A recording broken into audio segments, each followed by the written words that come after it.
name is Yash and I'm on the digital page team. Welcome to the Graph.DB workshop. In this session, we'll be discussing Graph.DB as a concept and how to best utilize it. If you have a question, please reach out to an admin on Discord. Our chat moderators will make sure to get to your questions during our audience Q&A. Here's our speaker, Mackenzie Steenson. She's currently a developer advocate at TigerGraph. TigerGraph is one of our technology partners for this weekend's hackathon. Enjoy. Awesome. Thanks, Yash. I'm going to go ahead and share my screen with my slide deck. If that's all right. I'm going to go ahead and hit slideshow and get this thing kicked off. Again, I apologize for the technical issues. There's always going to be some road bumps, but we pivoted, which is awesome. So like Yash said, I am a developer advocate at TigerGraph. A little bit about my background. I spent 3 summers interning with Optum or United Health Group with different software development teams and ended up on a team working with TigerGraph to develop a project for Optum. Through that connection, I was able to meet the current team I'm on right now, developer relations, and interned on this team for 6-7 months and was able to join the team after I finished up college. So I'll just jump right into a little bit about graph databases once we get our workshop set up. So first, we are going to want to head to this GitHub repo. So I will copy this link real quick and then send it in our chat if I have access to that. So this contains our data. You can go ahead and go to the GitHub repo, go to the code icon, and download all the files as a zip file. And then from there, we want to hop into our TigerGraph Cloud account and create a TG Cloud account. I'll send this link in the chat as well if you guys are following along live. So we'll copy that, send that there. So once you have gotten to the TG Cloud account webpage, it'll ask you to set up your account with an organization name that is personal to you, something you can remember, and then sign up with your first name, your last name, and then your email address. From there, we will go ahead and create a solution, and I'll show you how to do that here. I have my solution prepped and ready, as you can see, but we will go ahead and go through the steps. Here we have our create solution page. We can select our TigerGraph version. We're going to stay up to date with 3.6. And our next section is a selection of the TigerGraph starter kits. So these starter kits outline different use cases and examples mainly that TigerGraph can be applied to. So for example, we have our fraud and money laundering detection, GSQL 101, etc. But since we are creating a new graph solution, we're going to select a blank solution here and hit next. So now we can select our cloud platform, an applicable region. I am in Idaho, Northwest, so I'm going to go ahead and select North California. We're going to stay with our TG free cloud account. So when you're signing up and using just a TG free instance, it's going to be free to use up to 50 gigabytes of data. So we're going to stick with these presets. Go ahead and click next. And now we have a couple selections to personalize our solution. So I'm going to name my solution Inclusive 101, TigerGraph 101. You can tag it if you'd like. But the most important piece is your solution subdomain. It's very personal and specific to your solution. So I'm going to name mine Inclusive 101. You could name yours your name or just getting started or something that is novel. So once we get to our summary page, we can go ahead and click submit. I already have a solution, so mine fails. In the free tier, you can only have one solution running at a time. That's just something to note when you're working with multiple instances. So we're just going to go ahead and go back to our solutions. And once you hit next and create your solution, this status is going to say processing, and this solution getting started is going to be the progress that your solution has to being created is going to reside here in your pending tasks. So this might take 5 to 10 minutes depending. So we'll leave that there for now and get back to our presentation. So now that we have that set up, let's talk about what it is we just created and what our graph database is. So graph databases allow us to represent and interact with data unlike we've been able to before. So for example, let's first think of a person. A person can live in a house. I live in a house in Boise. This house that I live in sits next to many different houses on a street.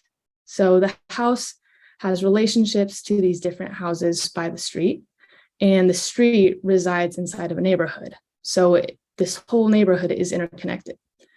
We can take a different person, maybe a landlord or a property management company that own a particular house or several houses, for example. Graph allows us to take these separate houses or concepts, the ideas, and connect them in a way that we can easily understand. We don't naturally think of data intuitively as tables or spreadsheets. We naturally think of data as interconnected ideas brought together by their relationships to each other. Graph databases are unlike relational databases. Relational databases have separate tables that represent each entity or concept. For example, from our house and person example, a person would have attributes under them that describe them, such as their name, their date of birth, and so on. In another table, we would have a house table, and that would include information about the address, the square footage, number of bedrooms. We would also need another table just to list the streets and just show that the streets exist. So if we wanted to get the relationships from all of these tables of, let's say, a person lives in which house off which street, we have to go through and connect our person table to our house table, get the information there, and then we need to connect that new table to our street table to find out which person lives on which street. This is a transactionally heavy process, and the table joins can become very complex as more entities and interactions are included. On the other hand, we can see here with graph databases, they were designed for storing and analyzing relationships among the data as the data entities are pre-connected. We could say from the specific street we live on, you could find every house on the same street, and from those houses, find every person who owns the house. Graphs don't require time-consuming table joins or multiple scans across a big table like you would need in a relational database or in a key value database. So what is a graph and what resides in our graph? So graphs are made up of two main ideas. We've got our nodes or our entities, and those are the circles we can see on my screen. And then we have the edges or the relationships that connect each of the nodes. There are two main types of graph databases. We have a resource description framework or an RDF graph.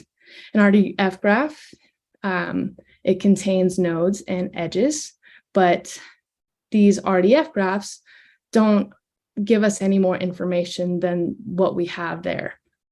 A property graph, on the other hand, contains attributes. So on the right side of my screen, we can see a property graph. So we have an order entity connected to a payment by the accepted edge. And so this order has attributes such as its primary ID and the quantity of the order. And we can see our payment node has the ID and how much that payment was. And even our edges can contain these attributes. So the accepted payment was made on January 2nd of 2021, if I'm reading that correctly. So this can contain a lot of information in our small graph. Let's see. So why does graph matter right now, especially? Well, graph databases are hiding in plain sight everywhere you look. LinkedIn, for example, utilizes graph in your first, second, or third degree connections. There's a social networking graph happening under the hood. Google maintains a knowledge graph of information. Xbox is currently utilizing graph database technology for community and game pattern detection with AI. And of course, Netflix is so good at giving us those movie recommendations. I just finished Stranger Things. I don't know if that needed to be recommended since everybody's watching it, but from Stranger Things, Netflix holds all of the information about my watch history in a graph and can go through and recommend based off of information that resides in that graph in their digital asset management system. For example, for a few other examples of graph application, it's widely used in fraud detection, like you can check out in our starter kits for Customer 360, a lot in bank transactions and finding fraud there, and so on. So let's talk a little bit about our graph solution that we're going to be building today. So the graph we're going to be creating today is going to be utilized to show how to create a Tiger graph itself, how to use Graph Studio, the Tiger Graph web interface that is provided, and then how Tiger Graph Cloud works. Our graph is going to be representing a basic social media application that has these 4 nodes and these 5 edges. So to break down what's in our graph a little bit further, first we have our person node. We've got a post, we have a hashtag, and a message. So a person would be the user of the social media platform we're creating, and that would contain information about their name, their email address, and maybe their specific username. A post is what the user actually posts on our social media platform. This could contain the text content of the actual post and connections to the hashtags. Our hashtag, of course, hashtag Inclusive 101 could be an example for what is connected to our post. And then messages also contain text and information of what is in a message. We can see our edges that connect each node. For example, a person is going to post a post, but a person can also like a post. A post can have a hashtag that's connected, and then a person can send a message, and a person can also receive a message. What's important to note here about these edges is they have these arrows connecting them. So this signifies a directed edge, and a directed edge is really important when building our schema and thinking about our data. So directed edges signify the relationship between 2 nodes. So for example, a person can post a post, and that's directed that way, but it doesn't work the other way around. A post cannot post a person, or else AI is getting really too advanced for us then.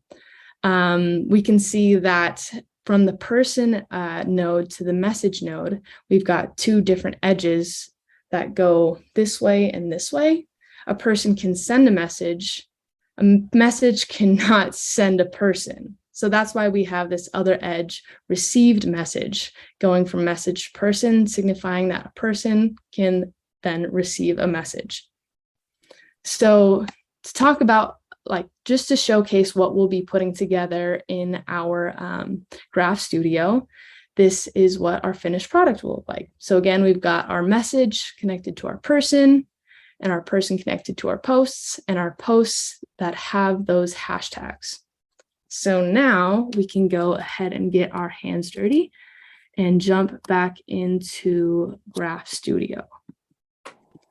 I just want to ask really quick, does anyone need a quick second to get there? If you are starting up your own solution, do you need help with anything, or do you have a question about starting your solution? I'll give a second in the chat.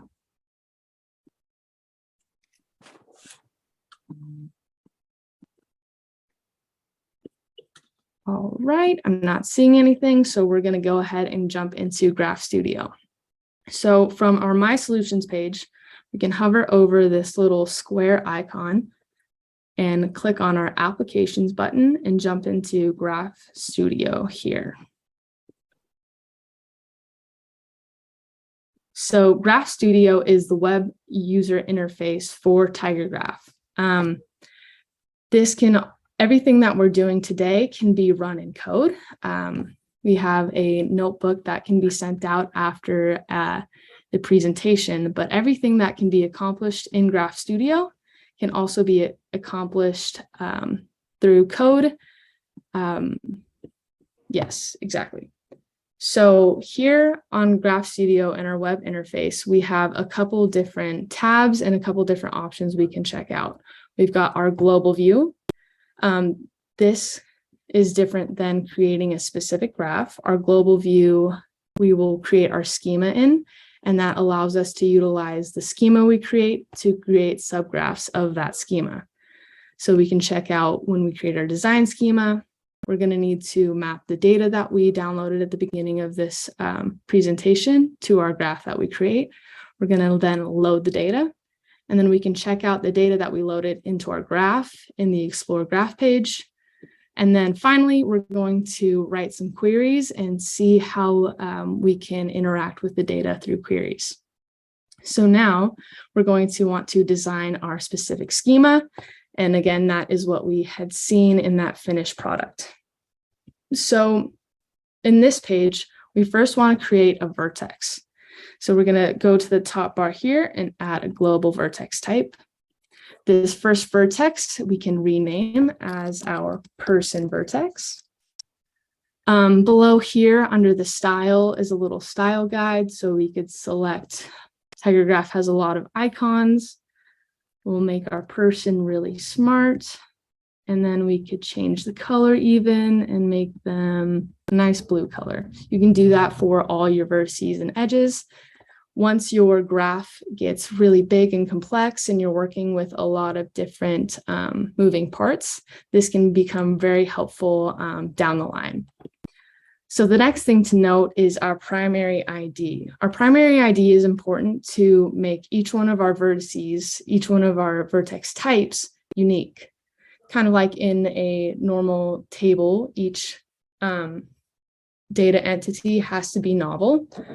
What's important to note here, though, is this as attribute checkbox. We're going to want to click this as attribute checkbox. And what this does is creates essentially a copy of this primary ID and allows it to be an attribute, which allows us to use our primary ID as an attribute when querying our data. If we don't check this checkbox, then we're not able to access this primary ID and use it to traverse our data in any way. There are cases when you wouldn't need to check this checkbox. If you absolutely know you're not going to use the primary ID in querying or to interact with your data, then you don't need to check this box. But for example, if we're querying data and a person's ID is 57, I want to go through my data and say, hey, let's start at vertex 57 and go see what messages they've posted or what posts they've posted. That's really important. So now our person is created, but we want to make sure they have the correct attributes. So I'm going to take a look at our data files and check out what is important to note about our person. So each person has a specific email, a username, their name, and their join date. So we're going to want to create an attribute for each one of these sections. So let's create email. We're going to click plus, title this email, and then we can select our attribute type. So this is going to be the type that is our attribute. We have a long listen selection. This is going to just be a string. And we will not use this to index. I typically don't use attributes to index. And then we have this default value section. So in Graph, you can't have null or empty values, essentially, or you can't have a data point that has an empty column or an empty row column. So for example, let's say our Hermia Chapello, they didn't have an email. We can't just leave that empty. So what TigerGraph does is sets each attribute type having a default value. So for example, if this person did not have an email, this attribute type would just be the empty string or 2 double quotes with nothing in between. The default value for an integer would just be 0. So we've got our email. We need to create our username, which will also be a string. Going to leave that default value alone. We have our name, which is a string. And then we are going to add our join dates. And that is going to be date time. And then we're going to want to change the primary ID type of our ID to an integer, because we can see here the IDs are all integers. So there we have creating our person vertex, and it looks good. So we're going to just go ahead and click add the orange check mark, and it should be updated. So now we can check out our vertex, our person vertex, and we can see they've got their ID, email, username, name, and join date. So let's create next our messages vertex. So we're going to do the same, add global vertex type, title this messages. Check out our messages data file. Messages just have an integer ID and then the body, the content of that message. So we'll just go ahead and create this that way. We want to be able to access our messages in a query possibly. So we'll set that as an attribute. I like the pink color. I like the circle. So we'll leave the style alone. And then we'll add our body of the messages. We will leave this as a string. So that looks good. So now we have our messages and our person. Okay, so now that we have these two vertices, how do we connect them and how do we create the relationship between them? Next to our add vertice, button, we're going to click add global edge type. And we're going to then click on our person vertex and then click on our messages vertex. And this will create the edge between them. And then if we remember what we want this to look like, we have our person connected to our message, and a person is going to send a message. So we're going to create that relationship now. So let's name this sent message. And we are going to make this a directed edge. Remember, because a message cannot send a person. That would be weird. This creating the directed edge also will make this subsection reverse edge type name appear. And this will allow us to have the reverse edge of the sent message edge. And this can be a little bit confusing, but this allows us to have the option to traverse back from our messages to a person. So if we want to search who posted this specific message from the message vertex, we need this reverse edge. We first create our schema to represent the data, and then we use our queries to interact with that data and use it how we please.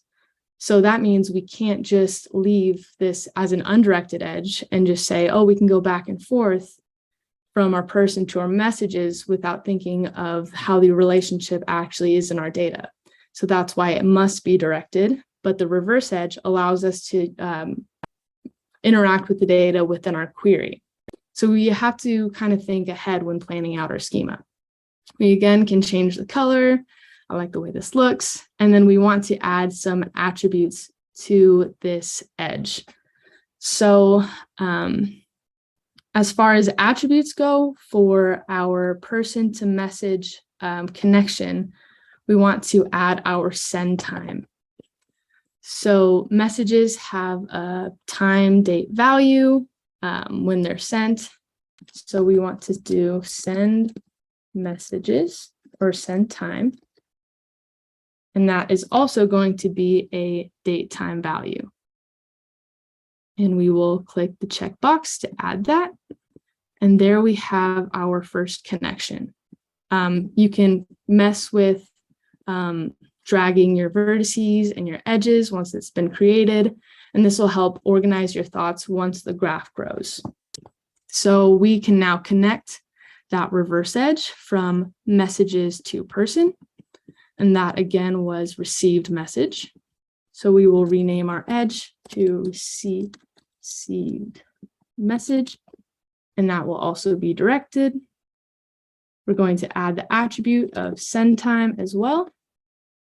And this is going to be a date time and add that. So I'm just going to go through quickly. I'll walk through what I'm doing again, but I'm just going to add the other vertices and edges right now. So we will add our post vertice. Post. Our post has a integer ID again, and then just the content. So we can go ahead and add as attribute, change this to an integer, and then have our new attribute be the content of that post, which will also be a string. We will create that. We'll move this up here. We will then add our hashtag vertice. Hashtag. And then just to check the ID of our hashtags. This would be under our posts data file. One too many back. Our hashtags reside. Interesting.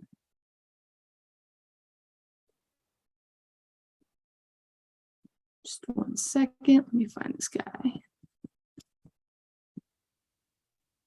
Our hashtags reside within our content, actually. So we will just say hashtag, and that will be a string, and we'll create that there. Now to create our other edges, we're going to create our posted and our liked edges quickly. So we have a person who posts.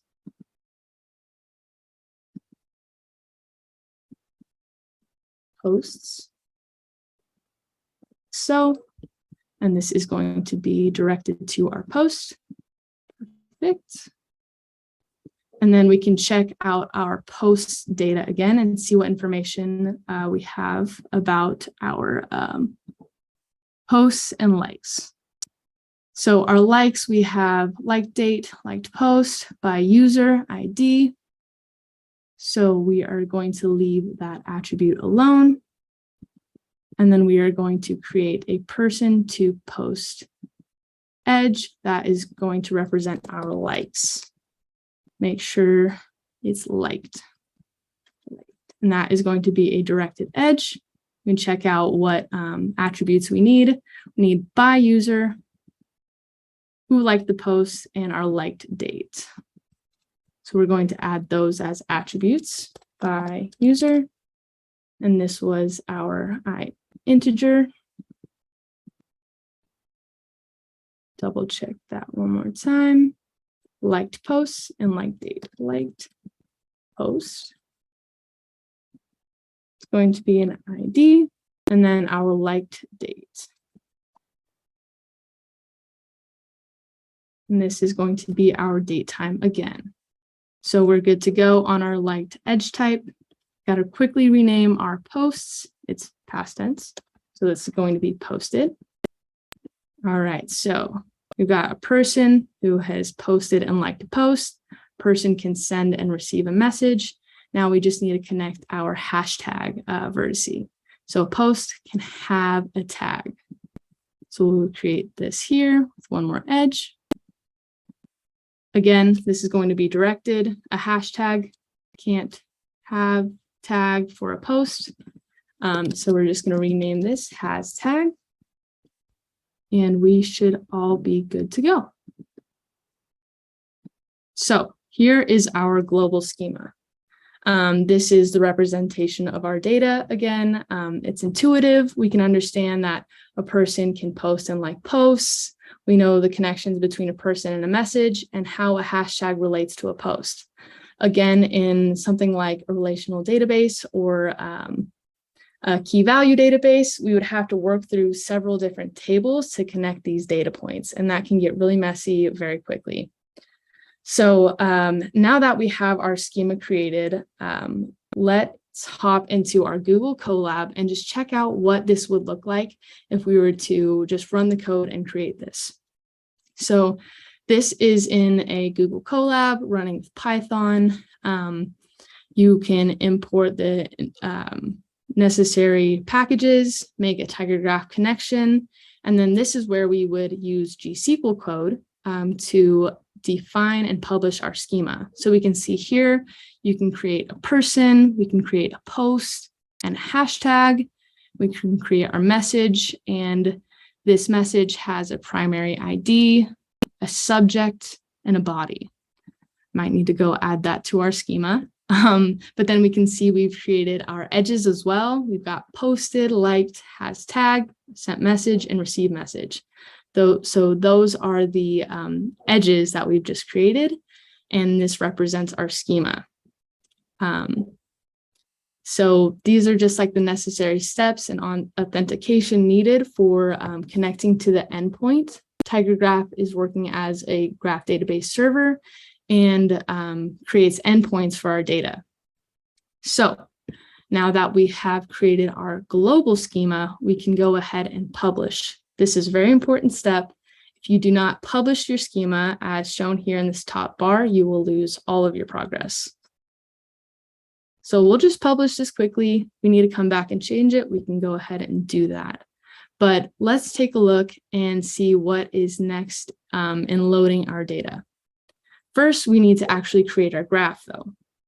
So here we can see our global view. This is where we've created our global schema.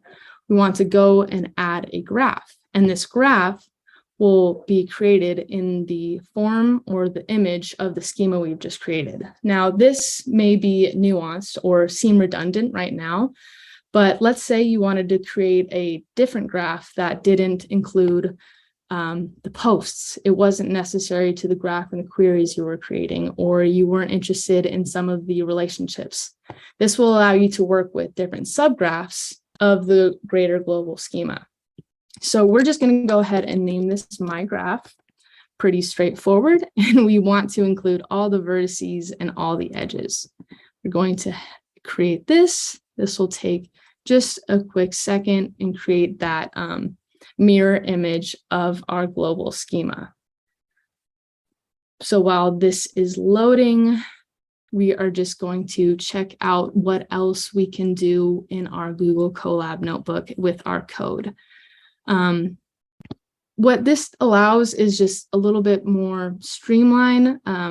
You can create all your edges and vertices in one code block. You can load your data in one code block and map the data in one code block. You just have to get used to the GSQL code and learning a new language. But once you do, it streamlines what's next for when you are able to expand your graph and include a lot more connections and relationships. When you're working with thousands, millions, billions of connections and data points, this becomes very important. So this is still loading. I know my partner Navira is here, and she really likes when I tell jokes. And I don't want to butcher the punchline of this joke, but I'll ask you to send your answer to this joke in the chat. So bear with me. What did the duck say when she was purchasing a lipstick?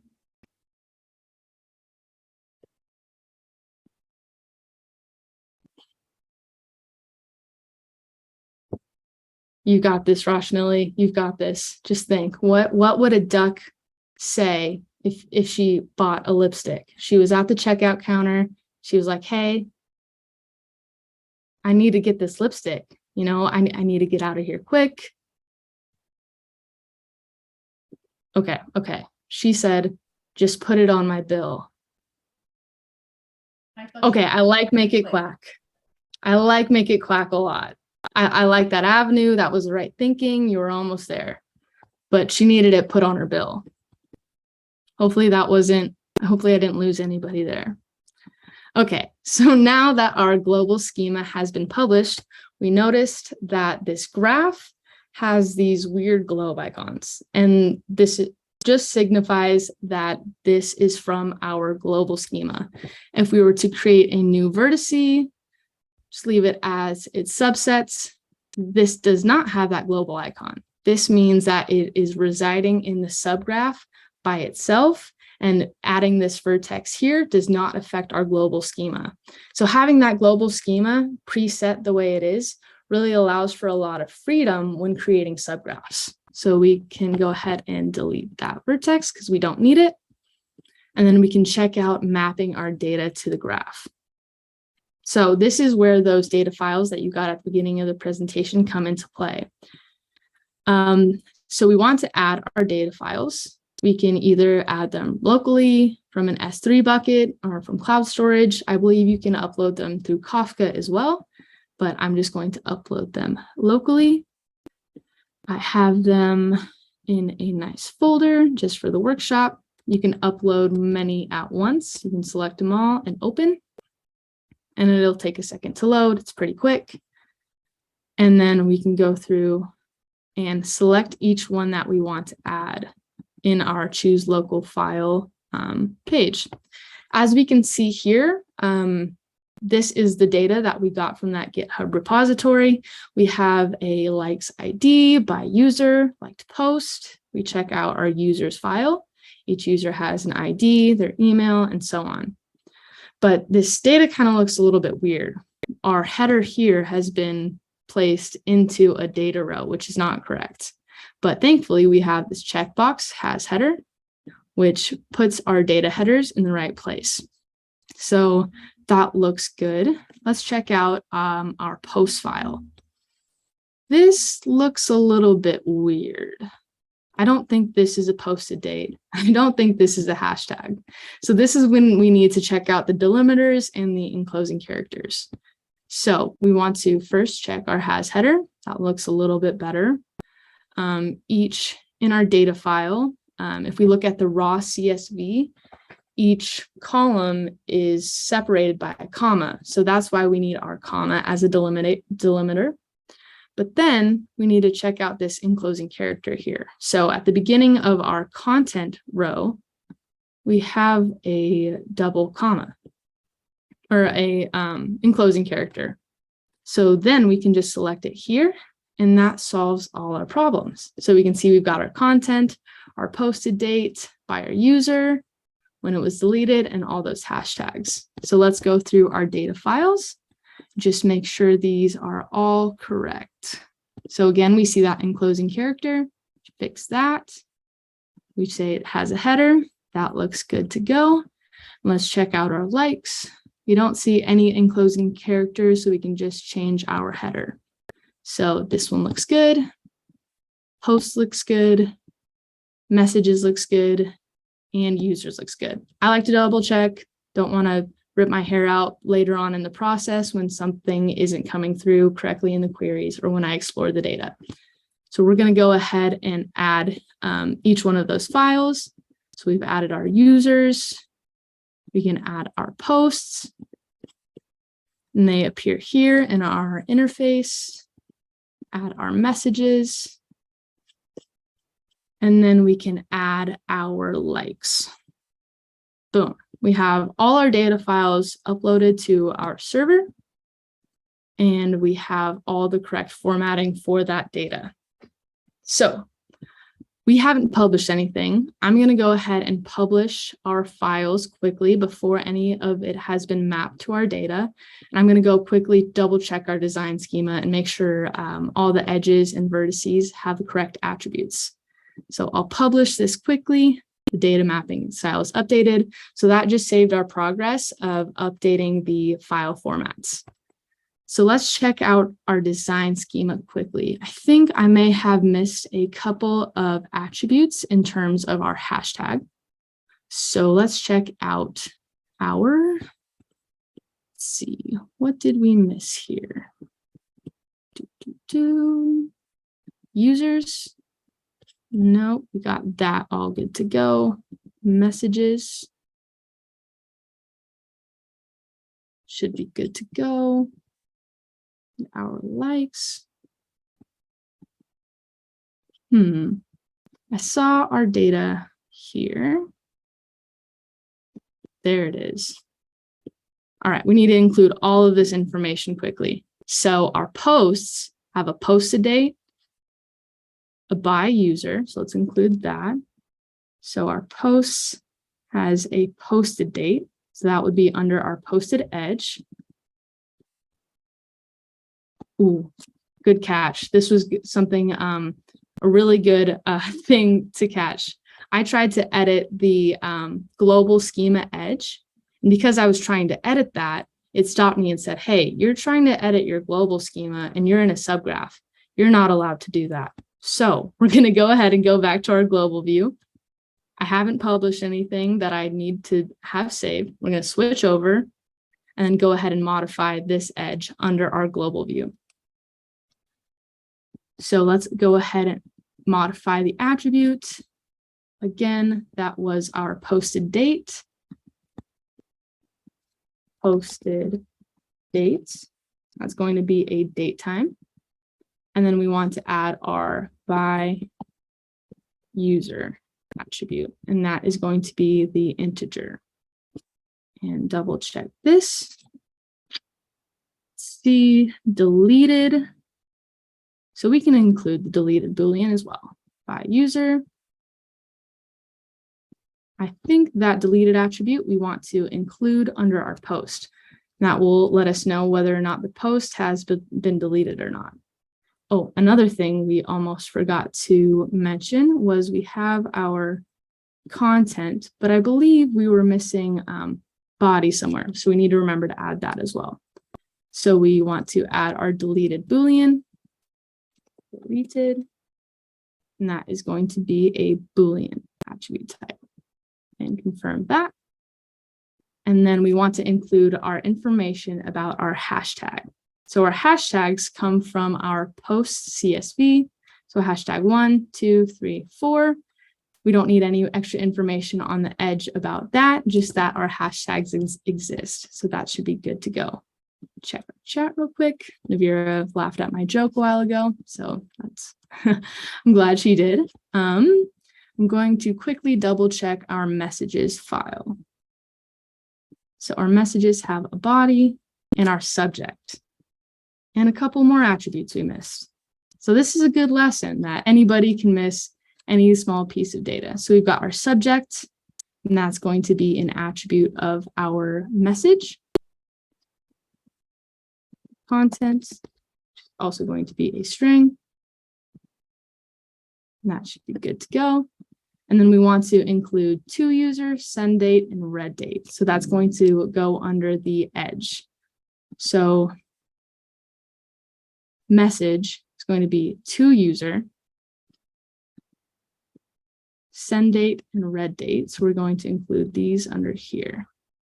So by user, sent message. So let's add this here. Let's change this one by user. And that's going to be an int. And then we want to include our send date. And that is going to be a date time.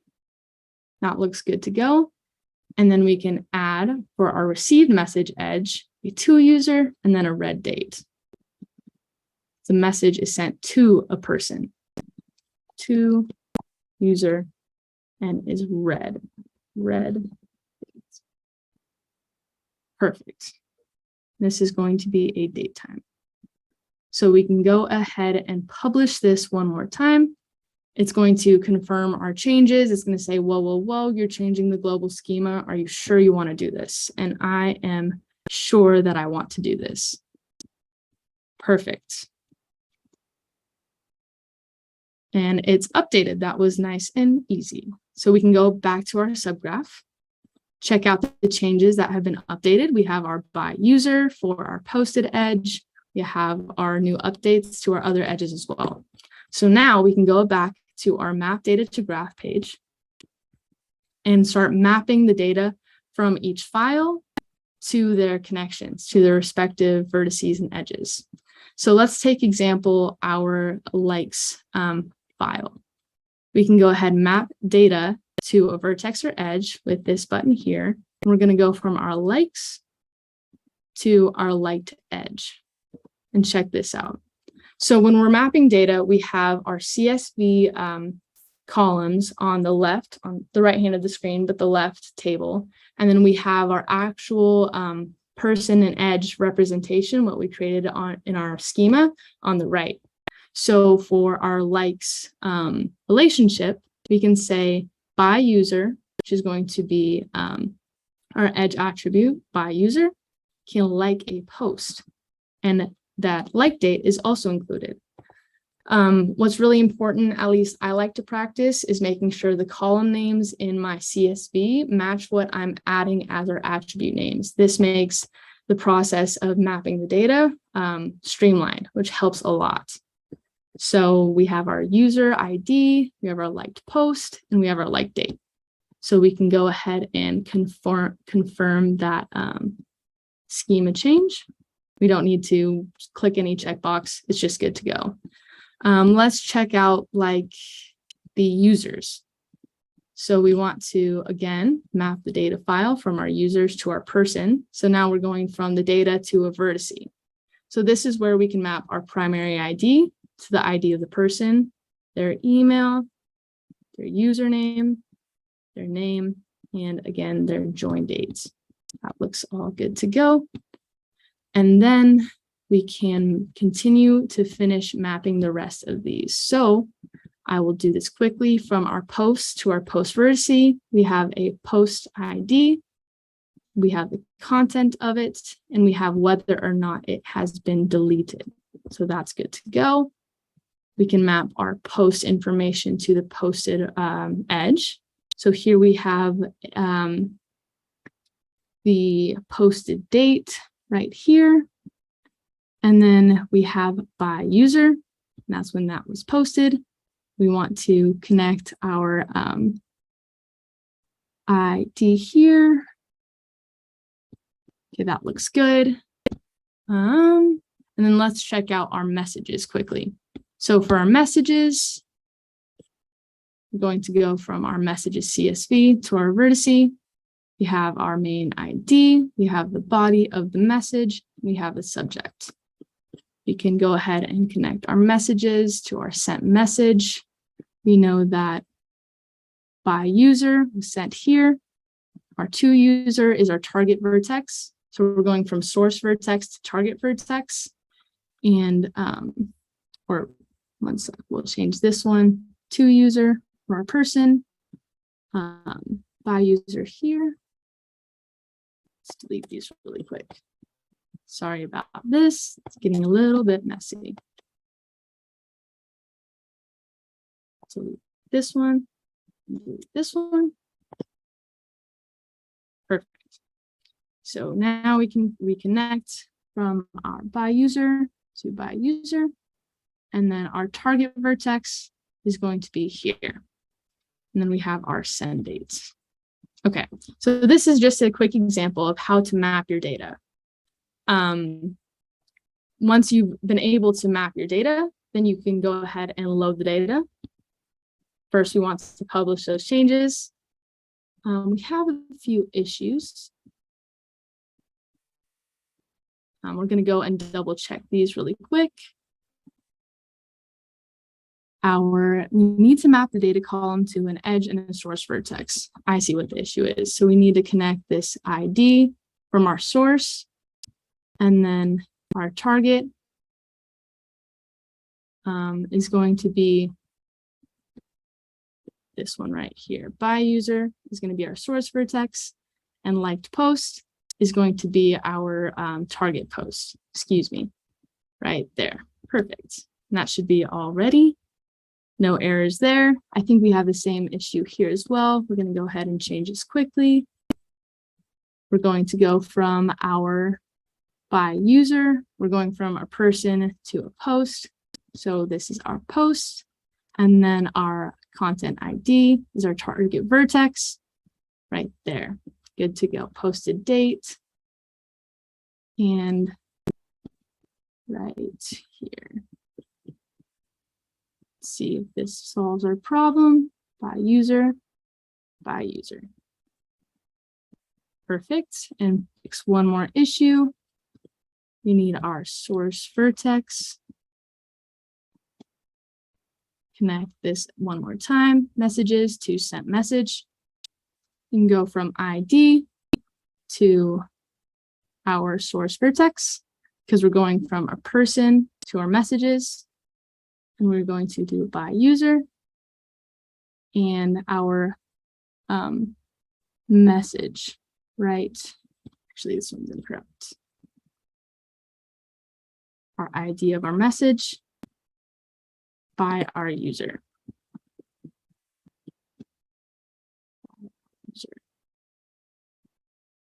Perfect. Okay, so now we can check out finally, I apologize for the delay, how this data loads into our graph. So we're going to publish these changes. It'll take a few seconds while it loads. Mapping can get a little bit complicated when adding attributes. And as you saw, I ran into some issues when adding my attributes. So I ran into some issues when loading my data.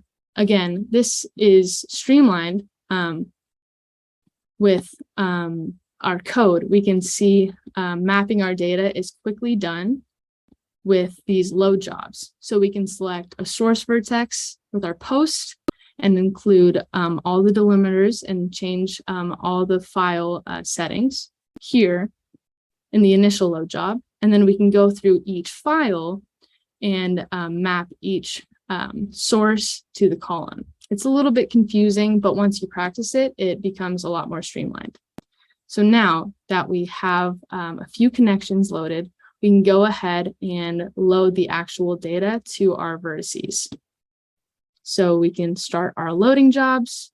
It'll specify what files are getting loaded to which vertices and which edges. Go ahead and hit continue. And we can see here that it's going to take a second for each file to load, but once they do, we'll be able to see the number of people, the number of posts, the messages, the edges. So we have 100 people there because the users has just finished. We have a number of posts. We have a number of messages. We've got lots of posted edges. We've got a lot of sent messages and so forth. We didn't map all of our data. We didn't get to hashtags, so that's 0. But we can see that it's growing rapidly. Now 13,000 edges between our person vertex, our post vertex, and then our messages vertex. So these connections are again made through these relationships, and the connections that we can find within our data rapidly grows once our data is finally loaded. So now that we have some connections between our posts, our person, and our messages, let's check out the actual graph and what we've created in Graph Studio. So the Explore Graph tab has a couple different options to explore your graph. We can search a vertice, we can expand from a specific vertice, we can find the path between 2 vertices and understand their edges a little bit better, and so on. So let's just pick first 5 random vertices. So here we have our person, we have a message, and we have a post. So let's see what person 9 has posted and what messages they received. And oh my gosh, we have all this data and all these connections that just appeared. Kind of looks like a brain almost. It's kind of weird, but we can at the bottom right here select different ways to view or visualize our graph. So we can force it into a tree if that is the way you like to view your data. I like to check out and see what it looks like in a circle. I think it's really cool to be able to see exactly how many vertices are connected to the one that we randomly chose.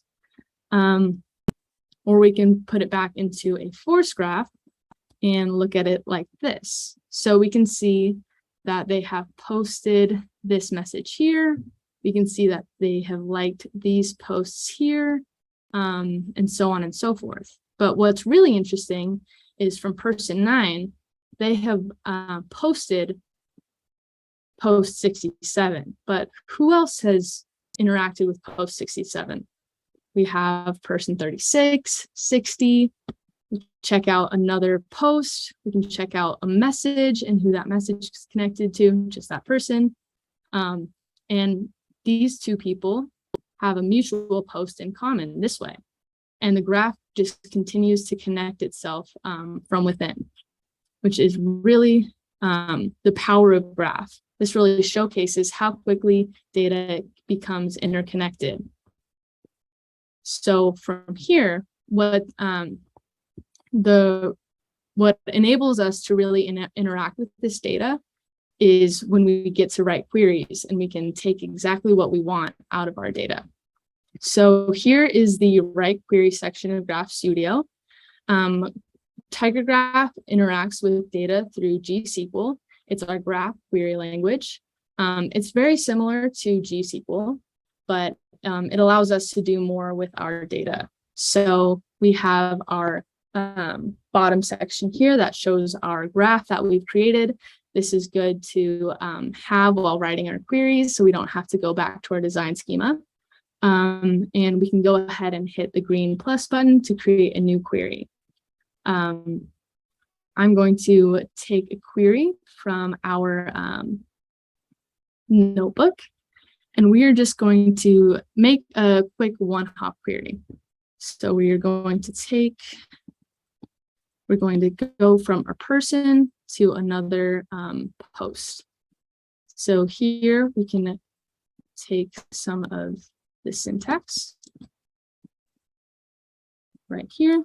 So let's say we want to get a post, and we'll create that post or that query. So we create our get post query for our my graph. That's what we've named our graph, and we can include parameters. So we can search from a specific input vertex. So we can go ahead and specify a parameter type of vertex. We want to find a person, and we'll name that variable P.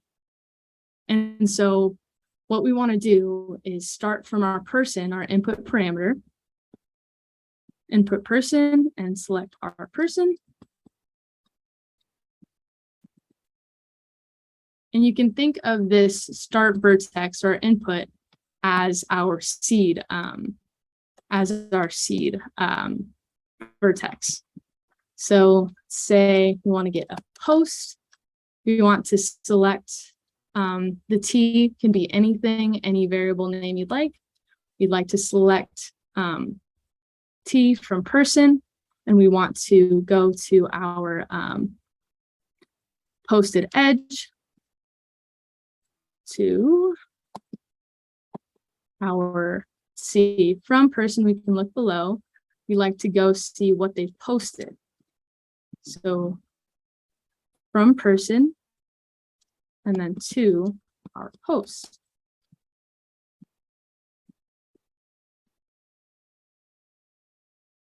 See what we need to change here. Double check this hashtag post, and then that T variable. That's our target. Posted date. This is going to be our edge. Create that way. Posted, and it's going to be directed. So it's got to be like this. Post.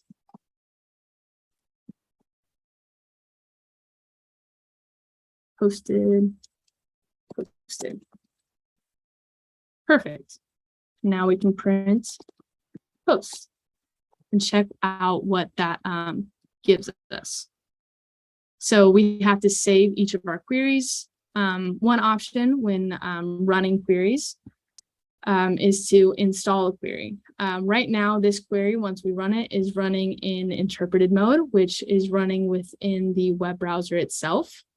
This is good for quick queries like this one, where we're just making one hop or a one jump connection on one edge from a person to a post. But interpreted queries create a REST endpoint.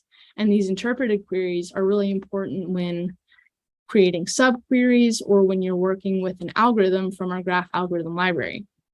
So we don't need to install this query. When you do install a query, it takes 1 to 2 minutes to process, but we'll go ahead and run this.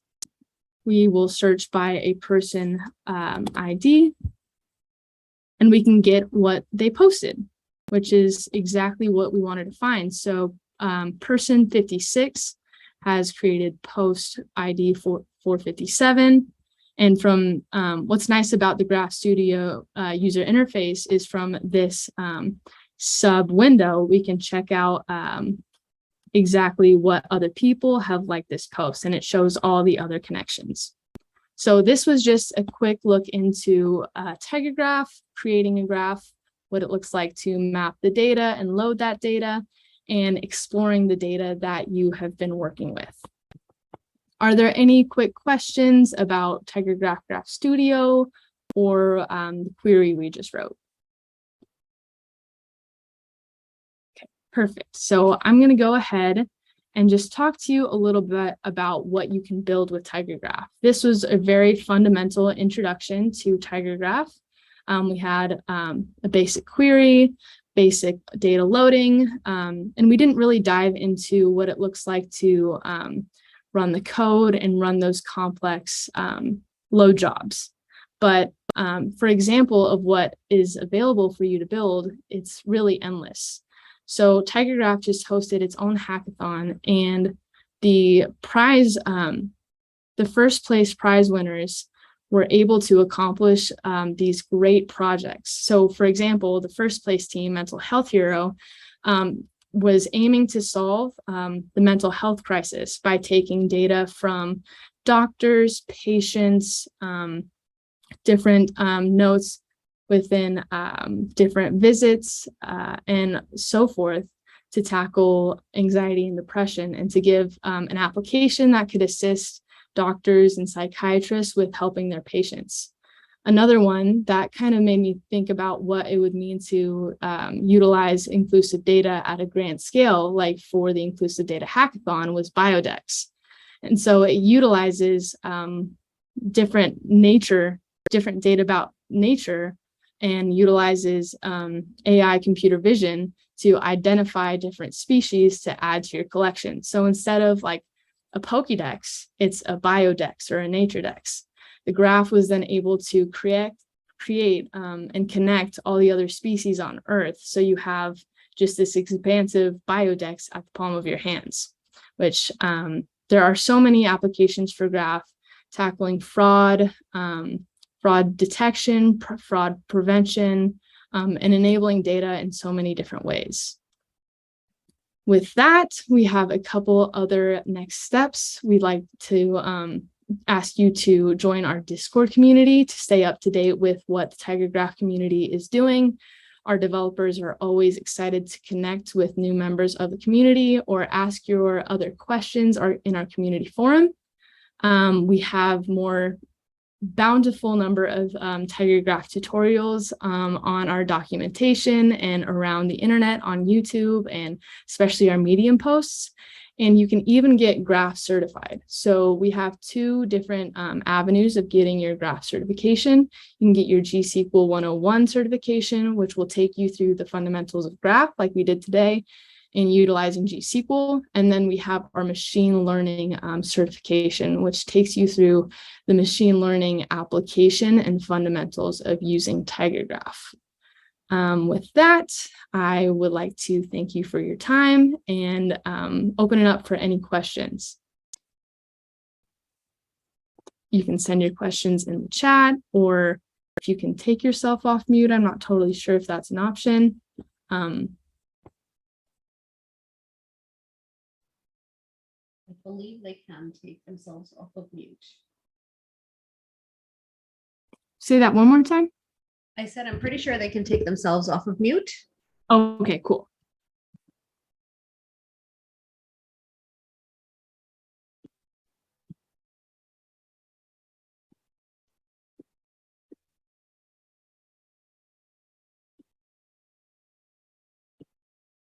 Well, if there are no further questions, Amita, are we able to send out the slide deck and the links that are included in the slide deck to your Discord community, maybe, so they can have access to these resources? Yes, if you can just share it with me, we'll take care of distributing it. Perfect. With that, thank you very much for tuning in. Okay, thank you, Mackenzie. We'll upload and record session to our YouTube channel. The next session is the keynote with Akila starting at 1 p.m., which is on our YouTube channel. You can find the full schedule of events on Discord. Remember to utilize this weekend's Discord and the various channels if you have questions. A digital page admin will be able to help. Thanks, everyone. Thank you. Thank Bye. you.